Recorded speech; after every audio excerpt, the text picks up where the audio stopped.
मेरा नमस्कार। मैं सुमन शर्मा आप सबका स्वागत करती हूँ। जैसा कि आप स्क्रीन पे देख रहे हो, आज का हमारा विषय है साक्षात्कार, उद्देश्य एवं प्रकार। जैसे स्वर्गीय सोमा तिवारी केदारनाथ सिंह का इंटरव्यू ले रही है, जिसे हमें हिंदी में साक्षात्कार कहते हैं। ये किसी भी अभिनेता का, किसी भी परीक्षा में किए हुए टॉपर बच्चे का, या किसी भी पद के लिए किसी उम्मीदवार का हम इंटरव्यू ले सकते हैं।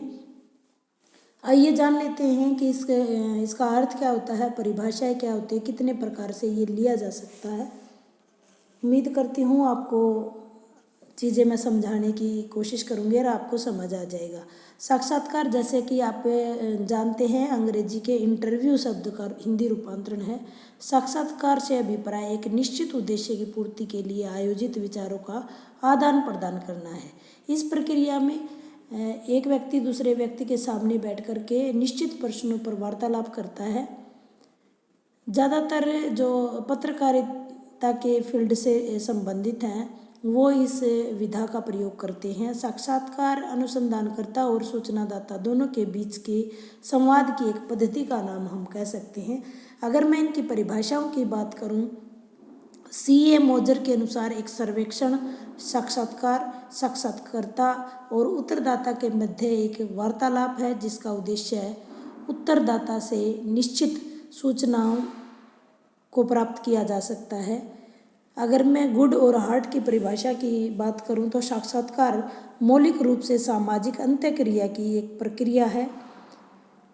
मोनेंद्रनाथ बसु ने कहा है कि साक्षात्कार की परिभाषा कुछ मुद्दों पर व्यक्तियों के आमने सामने की मुलाकात या वार्तालाप के द्वारा की जा सकती है। देखिए, आपको पता चली गया साक्षात्कार है क्या। अब इसकी मुख्य विशेषताओं की हम बात कर लेते हैं कि मुख्य विशेषताएं हैं क्या। तो ये आमने सामने का एक संबंध है, प्रत्यक्ष रूप से संबंध स्थापित होता है। दूसरा, अनुसंधान की एक पद्धति है। व्यक्तिगत संपर्क का होना भी ज़रूरी है। सबसे पहले आप साक्षात्कार देने वाले को पहले टाइम पूछेंगे कि आप इस विषय के बारे में बता पाएंगे या नहीं बता पाएंगे। तो ये यानी व्यक्तिगत संपर्क भी इतना ही ज़रूरी है। साथ साथ सामाजिक जीवन और सामाजिक घटनाओं के बारे में भी जानकारी हमें मिलती है। और इसका मुख्य उद्देश्य किसी विशेष उद्देश्य के लिए होता है। कोई एक उद्देश्य हमारा ज़रूर होता है जो कि हासिल करने के लिए हम ये ऑर्गेनाइज कर रहे हैं। अब साक्षात्कार के उद्देश्य की बात कर लेते हैं। उद्देश्य जो है सूचना एवं जानकारी प्राप्त करना। यानी देखो, दोनों आपको सेम लगेंगे, लेकिन ये दोनों सेम नहीं हैं। इसमें कुछ महत्वपूर्ण अंतर है। वो अंतर मैं आपको बताना चाहूँगी कि ये सूचना और जानकारी प्राप्त करना हमारा उद्देश्य हो जाता है, यानी जो साक्षात्कार ले रहा है उसका उद्देश्य। प्रदान करना जो दे रहा है उसका उद्देश्य हो सकता है। कार्यकर्ता का चयन करना ये भी साक्षात्कार का उद्देश्य है। समायोजन संबंधी समस्याओं का समाधान करना भी इसका मुख्य उद्देश्य है। विचारों, भावनाओं, अभिव्यक्तियों को जानना भी इसका मुख्य उद्देश्य हो सकता है। साक्षात्कार के माध्यम से अच्छे संबंध स्थापित करना भी इसका एक उद्देश्य हो सकता है। साक्षात्कार के प्रकारों की मैं बात करूं तो मुख्यतः तो दो ही प्रकार इसके माने जाते हैं। मुख्यतः दो प्रकार माने जाते हैं। व्यक्ति आधारित साक्षात्कार, जैसे व्यक्ति आधारित साक्षात्कार में आप किसी विशेष व्यक्ति विशेष को बुला लेते हो, उसकी निजी ज़िंदगी के बारे में आप सवाल पूछते हो। जैसे आप किसी क्रिकेटर को बुलाते हो तो आप पूछ लेते हो क्या बचपन से ही आपको क्रिकेट खेलने का शौक़ था। किसी राइटर को अगर आप बुलाते हो तो आप कहते हो कि आपको लिखने की प्रेरणा कहाँ से मिली। किसी महान व्यक्ति को आप बुला लेते हो तो आप कहते हो कि आपके व्यक्तित्व पर आपकी माता की छाप अधिक है या पिता की। किसी अध्यापक को आप या किसी क्षेत्र विशेष में कोई उपलब्धि हासिल किए व्यक्ति से आप पूछ सकते क्या आपकी स्कूली शिक्षा के दौरान भी आप इतने ही गंभीर थे, या जो बचपन वाली जो अटखेलियाँ हैं वो आपने भी खेली हैं। आपको इतना ज़्यादा गुस्सा क्यों आता है। इस प्रकार के सवाल जो है हम व्यक्ति आधारित साक्षात्कारों में लेते हैं। फिर हम विषय आधारित साक्षात्कारों की बात कर लेते हैं। तो विषय आधारित साक्षात्कार में कोई विषय, घटना या विचार महत्वपूर्ण होता है और उसी से निजी किस्म के प्रश्न इसमें नहीं पूछे जाते हैं। इसमें ज़्यादातर विचार प्रधान प्रश्न ही पूछे जाते हैं। यहाँ जैसे हम विचार प्रधान या दूसरी तरह की कविता भी हो सकती है या किसी विषय संबंधित संप्रेक्षण के, या आपको गद्य विधा अच्छी क्यों लगती है या पद्य विधा में आप काम करना है, इसके पीछे रीजन बताइए। तो रीजन बता देने वाला भी कह देता है कि बुद्धि ग्रहण दूसरी तरह करती है और हृदय जो है दूसरी तरह से ग्रहण करता है। तो आप किसी को रोते हुए देखेंगे तो आपका जो प्रभाव, उसके रोने का प्रभाव आपके हृदय पर पड़ेगा, ना कि बुद्धि पर। किसी घटना विशेष को देख करके जिससे आपको ज़्यादा इफेक्ट होगा तो उसमें आपकी बुद्धि कार्य करेगी। तो इस प्रकार के विषय इसके अंदर होते हैं। तो विषय प्रधान के हम दो पार्ट आगे और बना लेते हैं। दो के भी कई पार्ट बनते हैं सूचनात्मक साक्षात्कार। इसमें से अनेक टाइप निकल सकती हैं। व्याख्यात्मक साक्षात्कार, सूचनात्मक में सूचना लेना महत्वपूर्ण होता है। जैसे कोई रेल दुर्घटना होती है तो आप रेल मंत्री से बातचीत कर रहे हैं, आपके प्रश्न रहेंगे कि इस दुर्घटना के पीछे क्या कारण आप मानते हैं, यात्रियों की सुरक्षा के लिए आपने क्या क्या कदम उठाए हैं, क्या आपको दुर्घटना के पीछे आतंकवादियों का हाथ लगता है, आपने इसके जो दुर्घटना से प्रभावित होने वाले व्यक्ति हैं उनके लिए आपने कितनी सहायता राशि की घोषणा की है और वो राशि आप उनको कब तक मिल जाएगी। इस प्रकार के प्रश्न जो है सूचनात्मक साक्षात्कार में पूछे जाते हैं। अब व्याख्यात्मक साक्षात्कार भी होते हैं। इसमें किसी विशेष घटना से संबंधित तथ्यों पर प्रकाश डाला जाता है। जैसे इसमें प्रश्नकर्ता आपसे सवाल कर सकता है, कोई विचार से संबंधित पूरी व्याख्या आपसे करवाता है। जैसे नई शिक्षा नीति पर आपकी क्या राय है, आप नई शिक्षा नीति के विषय में बता सकते हैं कि महिलाओं की शिक्षा के विषय में इस नीति में क्या कहा गया है। तो इस प्रकार के मुद्दे व्याख्यात्मक साक्षात्कार में पूछे जाते हैं। अब हम एक इसमें और होता है चयनात्मक साक्षात्कार। चयनात्मक साक्षात्कार कोई भी पोस्ट के लिए, किसी भी पद के लिए साक्षात्कार लिए जाते हैं। उसमें साक्षात्कार देने वाले की अभिव्यक्ति कि उसकी क्षमता क्या है, उसकी योग्यता क्या है, उसका आचरण क्या है, यह सब परखने का उद्देश्य होता है।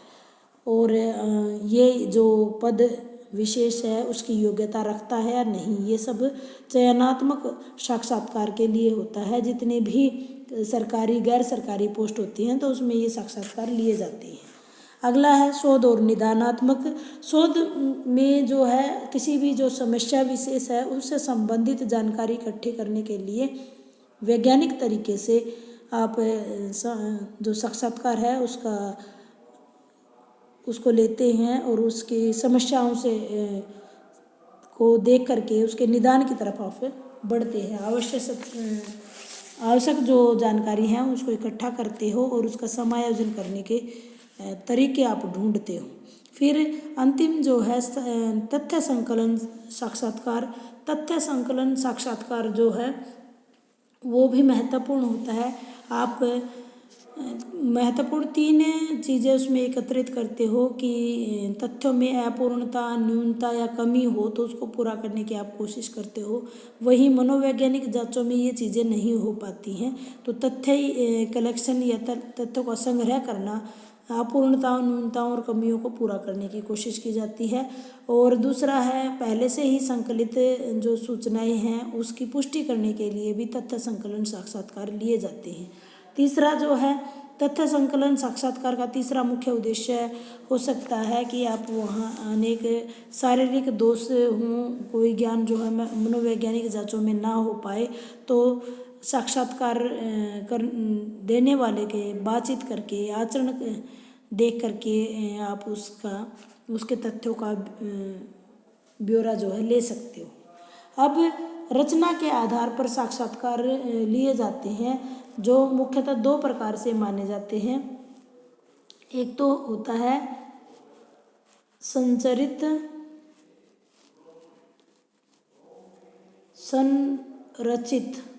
संरचित का मतलब होता है जो पहले से ही क्रम में प्रश्न, पहले से ही प्रश्नावली तैयार कर ली जाती है, उसको हम संरचित यानी प्री प्लानिंग करके जो भी साक्षात्कार किया जाता है। इसमें पहले प्रश्न क्या पूछना है, फिर क्या पूछना है, उसमें उत्तर लिखने के लिए भी आप कोई स्पेस छोड़ लेते हो और साथ साथ आप उत्तर भी नोट किए जाते हो। इससे जो निष्कर्ष निकलते हैं वो और भी ज़्यादा ऑथेंटिक माने जाते हैं, प्रमाणित वो कहे जा सकते हैं।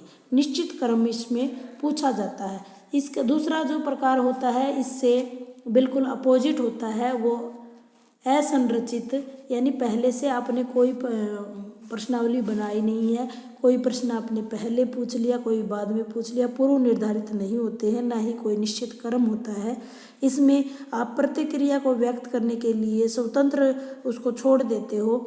साक्षात्कार में लचीलापन इसमें होता है और आंकड़ों का विश्लेषण करना भी इसमें उतना ही मुश्किल भी होता है। और जितना संरचित साक्षात्कार में जो निष्कर्ष हैं वो प्रमाणित माने जाते हैं, उतने असंरचित साक्षात्कार में नहीं माने जाते।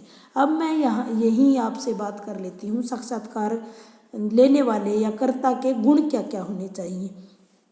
सबसे जो मुख्य विशेषता यहाँ मानी जाती है कि उसकी जो भाषा है, जो शब्द हैं वो स्पष्ट होने चाहिए, सीधी भाषा का उन्हें प्रयोग करना चाहिए और रुचिकर उन्होंने बनाने चाहिए ताकि देने वाला भी उसमें इंटरेस्ट ले सके।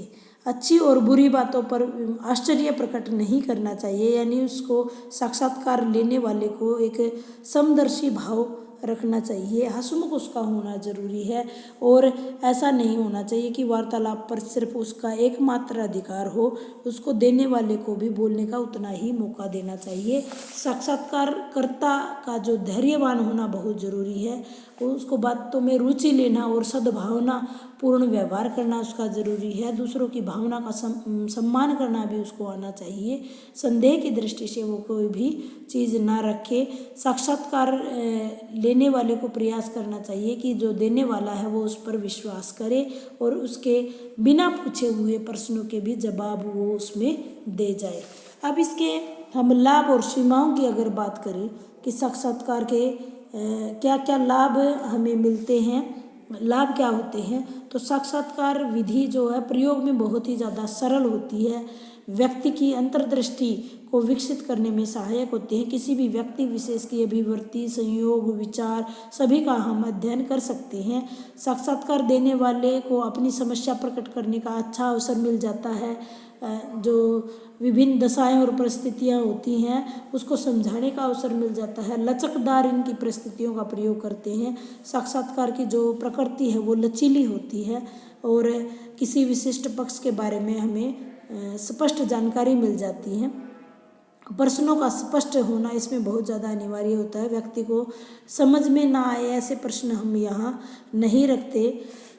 उत्तरों के विषय में स्पष्टीकरण हमें प्राप्त हो जाता है कि जो साक्षात्कारकर्ता के समझ में भी आ जाते हैं। व्यक्ति की अनिच्छा, असहयोग जैसे मनोभावना भी हमारे सामने उभर करके आ जाती है। अब मैं इसके परिसीमन की बात करूं कि इसकी सीमाएं क्या है, तो सबसे पहली सीमा है ये आत्मनिष्ठ।